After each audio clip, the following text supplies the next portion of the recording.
podcast episode is Olympian Poe Pinson, who recently went to the Paris Olympics. She is cool, not just because of that, but because she texted me on the way to this little conversation and asked me if I wanted coffee. What? It was so nice of you. Thank you. Of course. Because it's early for me. Yeah.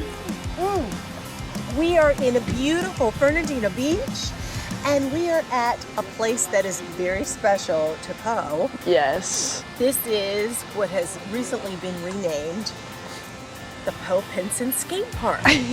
Yeah, it's still kind of weird to me to be skating here, and if I look at the sign, I'm like, oh, whoa, like, so. That's your name. Yeah, it's still a little weird, but. Now this skate park is kind of where she's a skateboarder, if you haven't figured that out. But tell me why this skate park is so special to you. Oh, this skate park is the skate park I grew up skating. It was the first skate park I ever skated. Honestly, my first introduction to skateboarding, because I think my first memory that I have of it was before I started skating. I was driving, my mom and I, it's one of my core memories, I think, because I was so young. It was before I started skating, and apparently the first time I ever skated was when I was 4. So we used to go to the beach down there on the north end, and we were driving by the skate park, and I saw someone air up the quarter pipe there, and I just remember seeing that, and I asked my mom, I was like, oh, what's that? And then asked if we could go, and she was like, no, whatever. And then we went to the beach, and then I guess I just never dropped it, because my dad said, because my parents were split up at that point, but my dad said that all of a sudden I started asking for a skateboard and asking to go to the skate park, and he didn't really know where it came from. But I think that's where it initially started. So yeah, I guess the skate park was the start of it all. I've spent probably more time here than anywhere on the island besides my house sleeping, but honestly, yeah. Oh my gosh. And you're gonna have to help me with the lingo. You said you saw somebody doing an air. Yes. What is that? Honestly, it's just where you catch air, but the quarter pipes, those steeper ramps, you don't really have to pop to get air. You can kind of just pump the ramp the right way, and it'll boost you up. So, yeah. So, what is it about skateboarding that you have discovered your joy?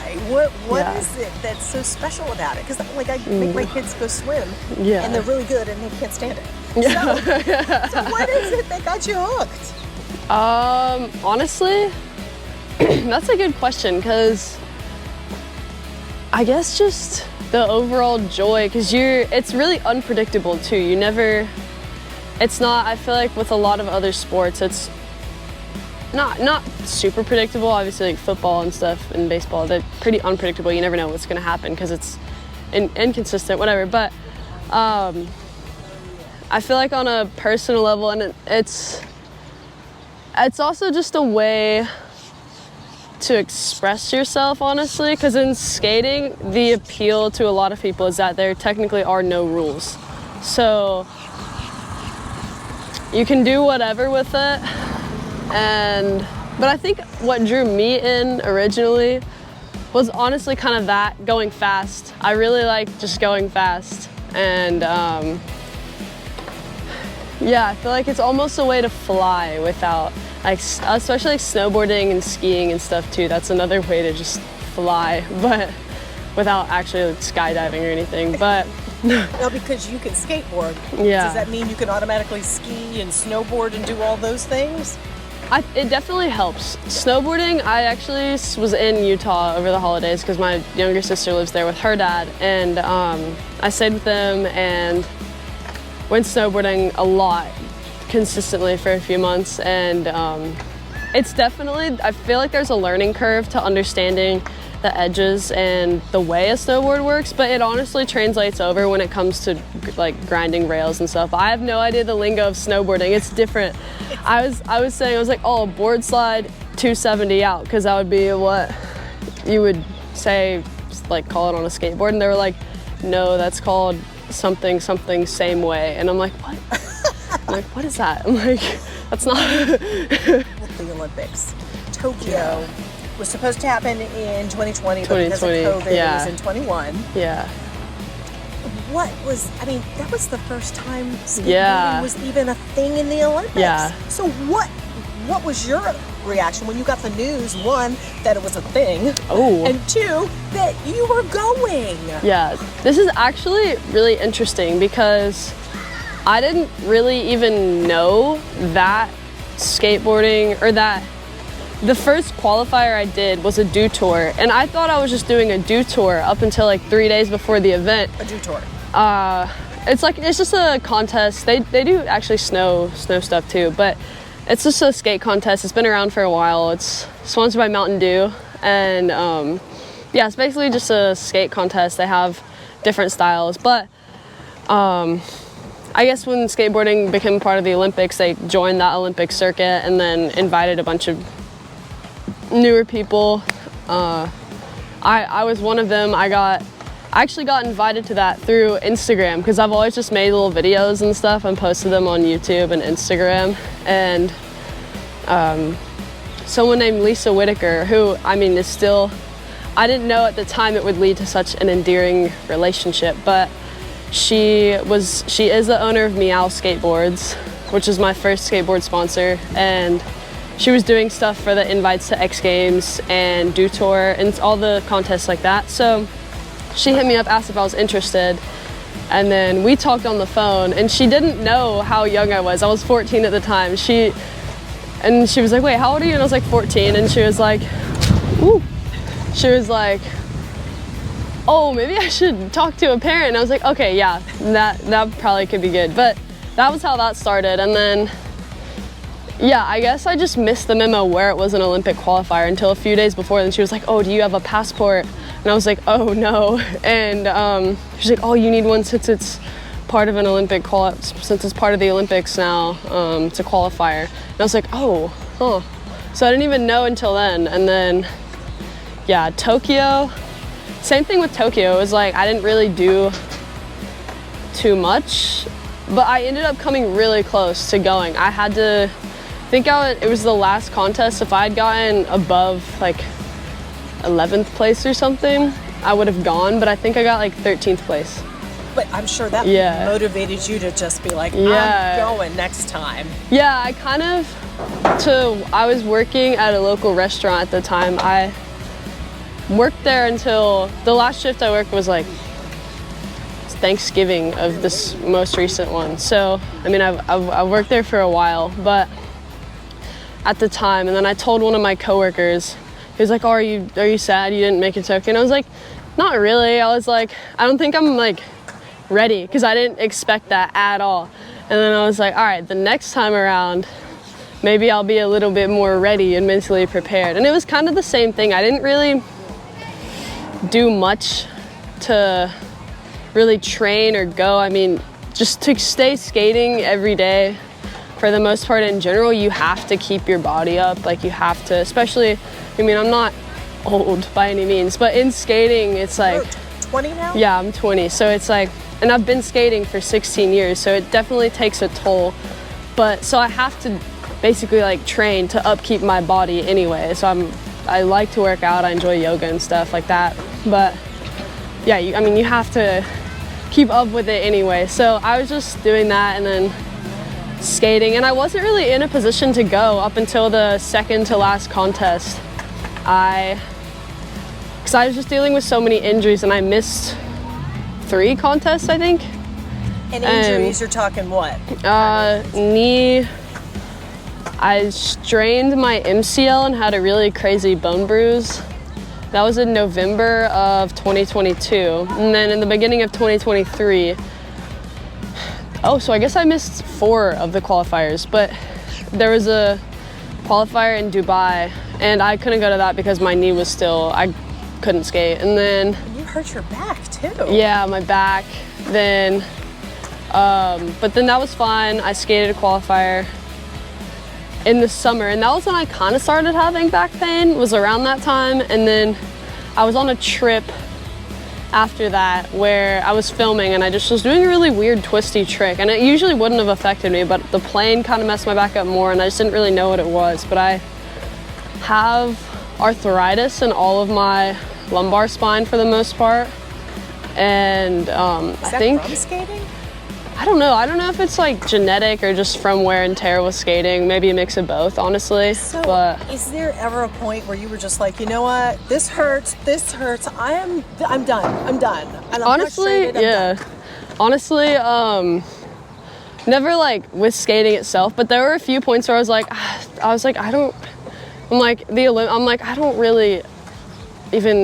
didn't start skating to go to the Olympics. I didn't start skating with the intent of being, I'm gonna be one of the best competitive skaters, I want to win everything. I just kind of started skating, just the initial appeal and the way, because it's a great feeling. It makes you, especially because there have been times where I've tried tricks for days, for weeks, even still now I've been working on some tricks for like a year and I'm like, okay, I can't really quite figure it out, but working on it here and there, and it's like, okay. So there was a period of time where I was like, I have to stop doing so many contests, because it was just injury after injury after injury, and I was like, if I want to skate, I can't keep doing this. So I kind of did cut back. I became more selective with what I was going to, and honestly in the process it helped me learn to say no whenever I seriously didn't want to do something, and I was like, is this gonna push me in a direction where I really want to go? And if I was like, it's not the end of the world, and then I'd be like, okay, no. And then it turned out to not be the end of the world, because I ended up going to Paris anyway. And I didn't really think I was going to, honestly. So how do you get yourself, and this is for people, other kids who are like, you start feeling that pressure of, doing better and better and getting more prizes and getting more. So like, how did you get yourself out of that spot where you just wanted to forget about it and you were just down in the dumps? Yeah. Like, how did you get out of that? I guess just by realizing my position and kind of realizing, in a way too, doing competitions and stuff, it's stressful as is, but it's also kind of a way out of life in a way too, because everyone has hardships and stuff, but it's like, it just makes all the hardships of life, you're not really thinking about that, you're focusing on what you're doing right now. It's like, if any focus isn't on what you're doing in that moment, especially skating, because it's not really automatic, and you have to, the amount of times in runs where I've messed up because I'm thinking about the next trick. So I'll just do, I'm just doing a little setup trick for this next trick. If I'm thinking about the next trick, I'll just miss the setup trick, and I'm like, okay, well. So you're like 100% focused in that and you moment. have to focus on each individual trick in the 45-second run to land the whole thing. So I don't know, I just have to really focus on, sometimes when I get stressed out, I have to remind myself, like, this isn't the end of the world. I'm like, I just want to be able to skate tomorrow. Like, I'm not gonna go and nearly just kill myself to try to get first place. I'm like, okay, I'll just do something within my limits that is pushing myself, but that I'm confident that I can get out of, kind of have an escape route. But the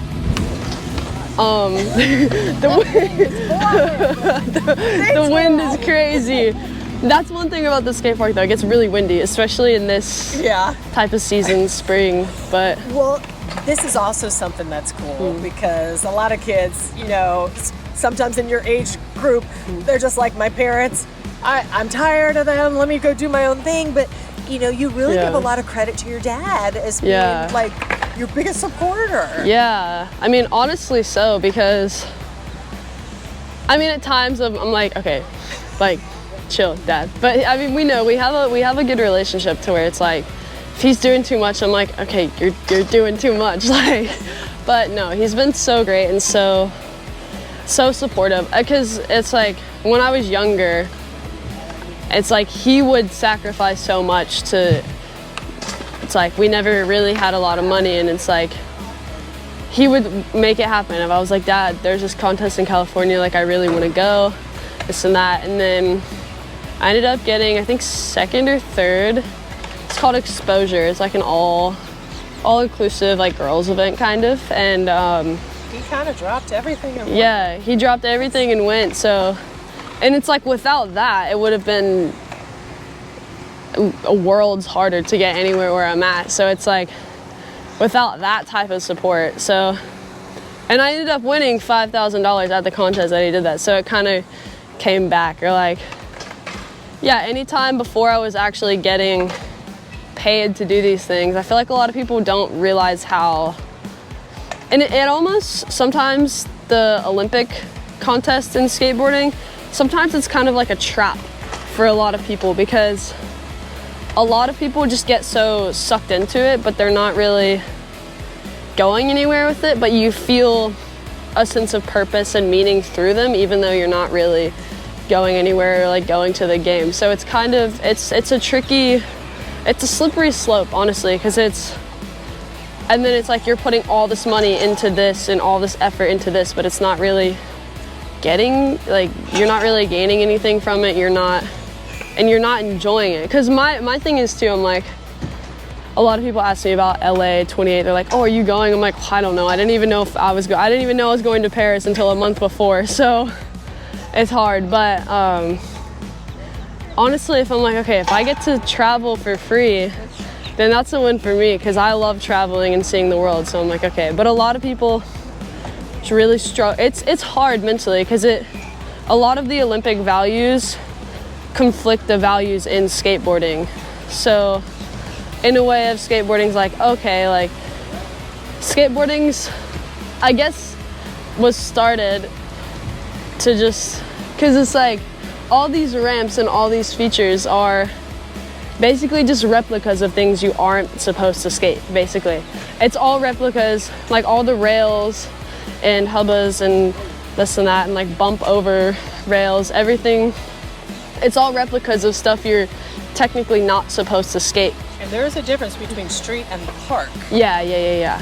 So with the street, it's more... So it's kind of funny how it works. It's like, a lot of the times if we're skating spots and stuff, which is a crucial part of skateboarding too, especially if you're at like a higher level and you have sponsors and stuff, because it's like, and those are more of the like passion projects. So it's like, because competing and stuff obviously is great, and but there's kind of different genres of skateboarding too, which is cool, because that's what's so cool to me about skateboarding. You can kind of have it be anything you want it to be. If you want it to be your sport that you're focusing on, you want to compete and you want to win, it's like, it can be that. It can just be a way to come socialize, meet friends, hang out, and that's that. It can be a way, it can almost be an escape from a lot of that, so it can be an outlet. Yeah. I love that you look at it in so many different ways, because you're right. If you get so lost in it and it's like your end all be all, then that can kind of ruin you mentally. Yeah. But you like to travel, so you're like, yeah, I'll go to the Olympics.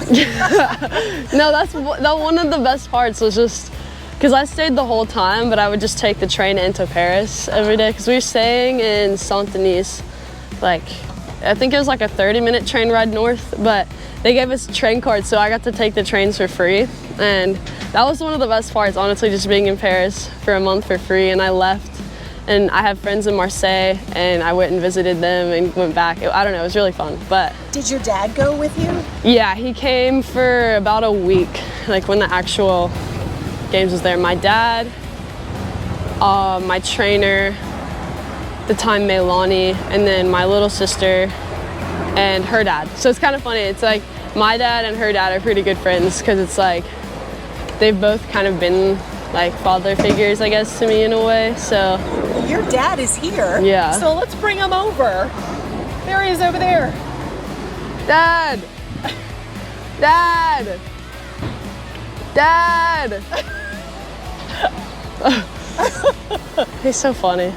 That's so great. Tell me your dad's name again. Kenny. Kenny. Yeah. Kenny. And I can't wait to talk to him, because yeah, he has, because I feel like he's had his own experience too through me skating, and he's met a lot of friends, And I actually taught him how to skate when he was about 60. So. Mr. Kenny, come on over here. You want to sit next to Poe? I'm going to put this microphone on you. All right. All right. There we go. She was just singing your praises and talking about what sacrifices that you've made to make sure that she got to kind of live her dream. Well, we kind of bonded on it. And when she was 4 years old, I brought her down here. She fell and took a hard fall. Oh. And she was kind of cried a little bit. She didn't want anyone to see it, but so I scooped her up and brought her out. And she said, "Dad, I want to go back in." And had I vetoed that, that might have changed things. But she went back in and did what she wanted to do. And she said, "Okay, Dad, I'm ready. Let's go." And how old was she? She was 4. I mean, she was a tender little 4-year-old. I mean, the board was as big as she was. I mean, so it was amazing to see her. She'd been on a board before that, but not out here in a park in a regimented, speedy skate scenario where teenagers are just going 35 miles an hour down a ramp. Yeah. I mean, it was fear for me, nothing but fear in my whole body, mind. I'm sure. But she resonated with the board and the noise of Zen out here, and she just took it home. And she's where she is today because she was so fortified in it. There was another little girl that came over to hang out. Who is this? You're just bringing bringing the house. Come on over here. Coco. I'm going to give you my microphone. Who do we have here? Come on over. Introduce yourself, I'm going to Coco. put this on you if you don't mind. You sit up here with us, Coco. Or you could stand. Yeah, because I know you want to get back and skate too. Yeah. So what is your name? Coco. Coco. What's your last name, Coco? Waldo. Coco Waldo? Is that your real name? Yeah. All right. Well, it's CORAL MAE. CORAL MAE, CORAL but MAE. she's called Coco. I love both of those names. Yeah.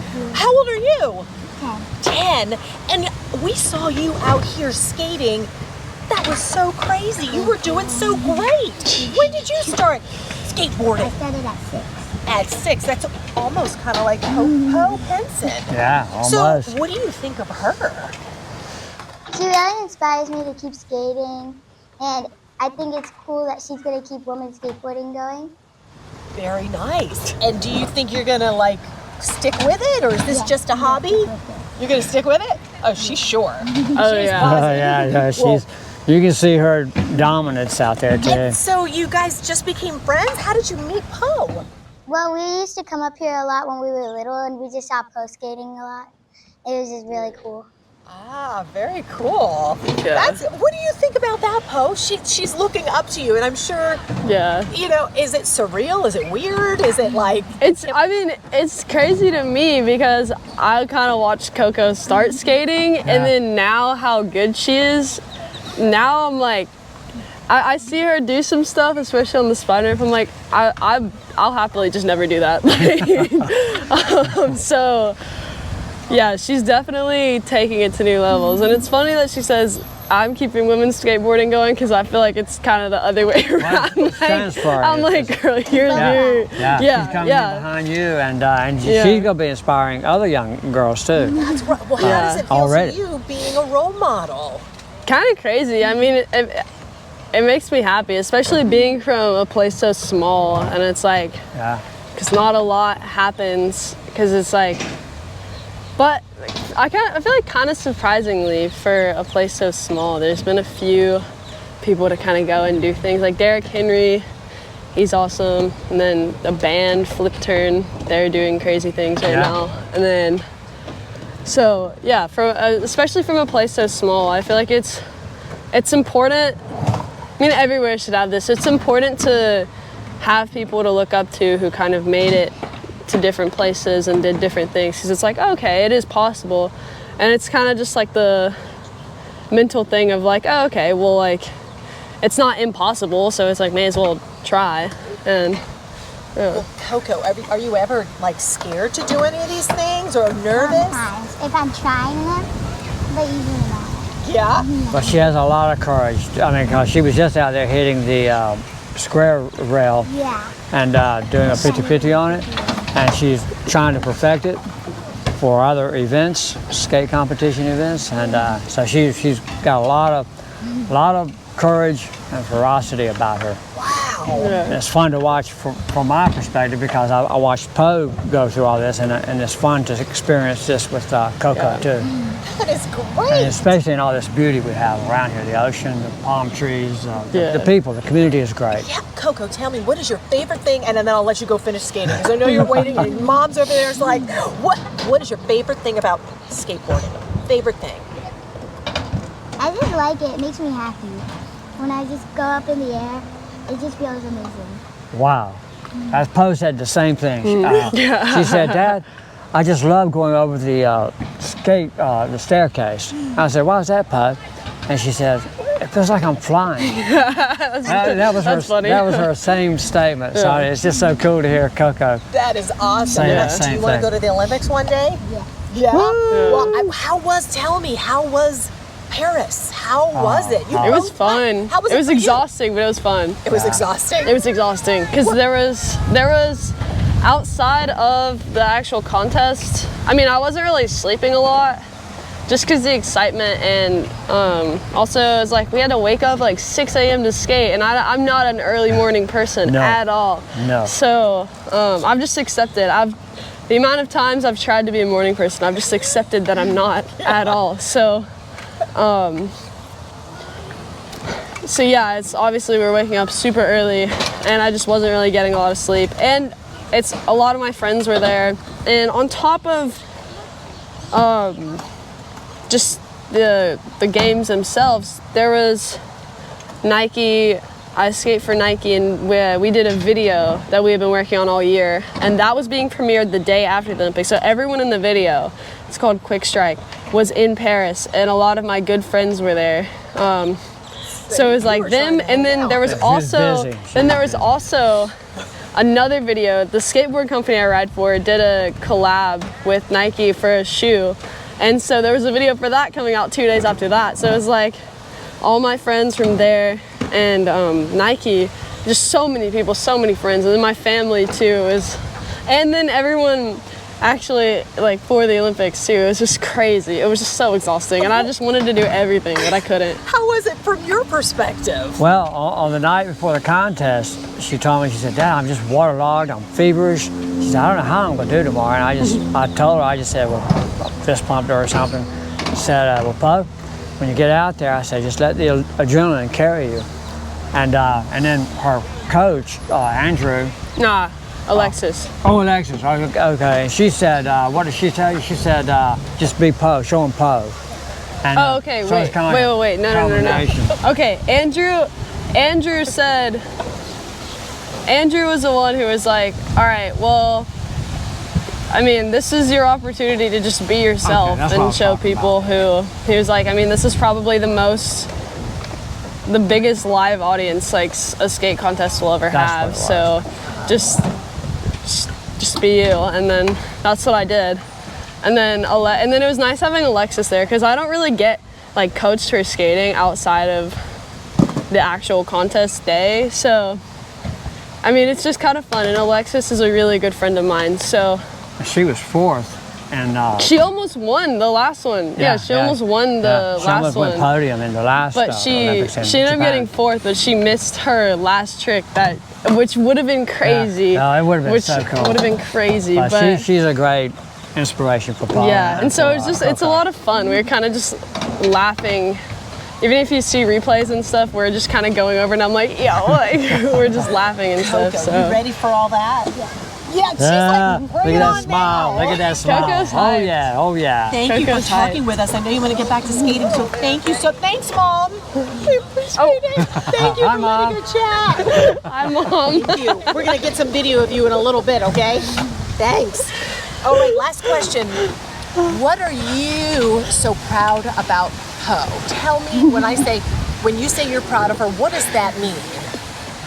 Well, the way she rose, took the rise in the road and just went straight to the Olympics and stayed with it. And watching her, I can still see her in my bird's eye view, how she went down that ramp, up in the air, and landed that, backside 5-0? and skated off of it. And we all went crazy with it because it was such a beautiful moment, and put her from the semifinals into the finals, where she was like, it had to be boom or bust, and she boomed it out. So that's, and you know, it takes character and a lot of willpower, and so I credit her with just so much of this, because it wasn't my sport.